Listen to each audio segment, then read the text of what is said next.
Senator Thune. Thank you, Mr. Chair and Ranking Member Blackburn. I've been arguing for some time that it is time for Congress to act, and I think the question is always what is the correct way to do it, the right way to do it, consistent with our First Amendment right to free speech. Totally. This committee doesn't have jurisdiction over the antitrust issue. That's the Judiciary Committee, and I'm not averse to looking at the monopolistic nature of Facebook, honestly. I think that's a real issue that needs to be examined and perhaps addressed as well. But at least under this committee's jurisdiction, there are a couple of things I think we can do. And I have a piece of legislation, and Senators Blackburn and Blumenthal are both co-sponsors, called the Filter Bubble Transparency Act. And essentially what it would do is give users the options to engage with social media platforms without being manipulated by these secret formulas that essentially dictate the content that you see when you open up an app or log on to a website. We also, I think, need to hold big tech accountable by reforming Section 230. And one of the best opportunities, I think, to do that, at least in a bipartisan way, is the Platform Accountability and Consumer Transparency, or the PACT Act, and that's legislation that I've co-sponsored with Senator Schatz, which, in addition to stripping Section 230 protections for content that a court determines to be illegal, the PACT Act would also increase transparency and due process for users around the content moderation process. And importantly, in the context we're talking about today with this hearing with a major big tech whistleblower, the PACT Act would explore the viability of a federal program for big tech employees to blow the whistle on wrongdoing inside the companies where they work.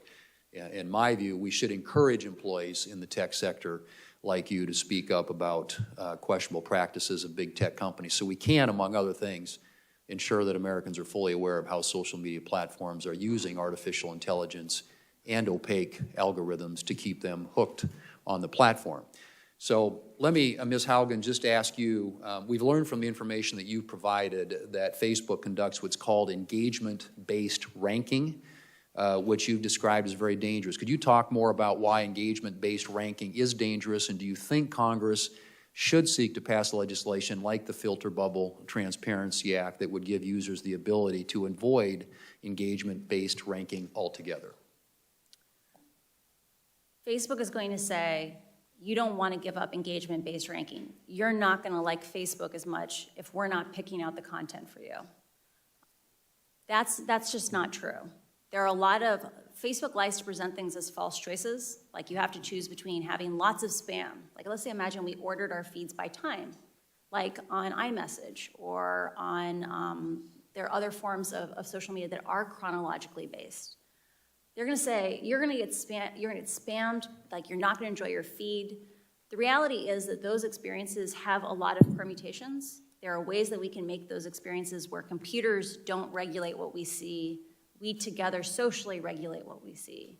But they don't want us to have that conversation because Facebook knows that when they pick out the content that we focus on using computers, we spend more time on their platform, they make more money. The dangers of engagement-based ranking are that Facebook knows that content that elicits an extreme reaction from you is more likely to get a click, a comment, or reshare. And it's interesting because those clicks and comments and reshares aren't even necessarily for your benefit. It's because they know that other people will produce more content if they get the likes and comments and reshares. They prioritize content in your feed so that you will give little hits of dopamine to your friends so they will create more content. And they have run experiments on people, producer-side experiments, where they have confirmed this.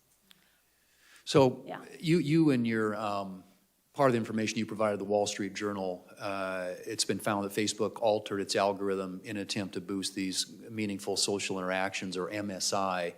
But rather than strengthening bonds between family and friends on the platform, the algorithm instead rewarded more outrage and sensationalism. And I think Facebook would say that its algorithms are used to connect individuals with other friends and family that are largely positive. Do you believe that Facebook's algorithms make its platform a better place for most users, and should consumers have the option to use Facebook and Instagram without being manipulated by algorithms designed to keep them engaged on that platform? I strongly believe, like I've spent most of my career working on systems like engagement-based ranking. Like when I come to you and say these things, I'm basically damning 10 years of my own work, right? Engagement-based ranking, Facebook says we can do it safely because we have AI. You know, the artificial intelligence will find the bad content that we know our engagement-based ranking is promoting. They've written blog posts on how they know engagement-based ranking is dangerous, but the AI will save us.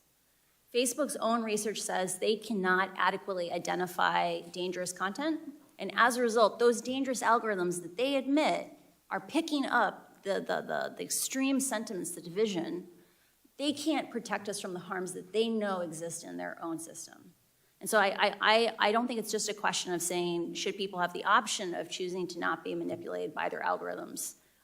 I think if we had appropriate oversight, or if we reformed 230 to make Facebook responsible for the consequences of their intentional ranking decisions, I think they would get rid of engagement-based ranking, because it is causing teenagers to be exposed to more anorexia content. It is pulling families apart. And in places like Ethiopia, it's literally fanning ethnic violence. I encourage reform of these platforms, not picking and choosing individual ideas, but instead making the platforms themselves safer, less twitchy, less reactive, less viral, because that's how we scalably solve these problems. Thank you. Ms. Chair, I would simply say let's get to work. So we got some things we can do here. Thanks.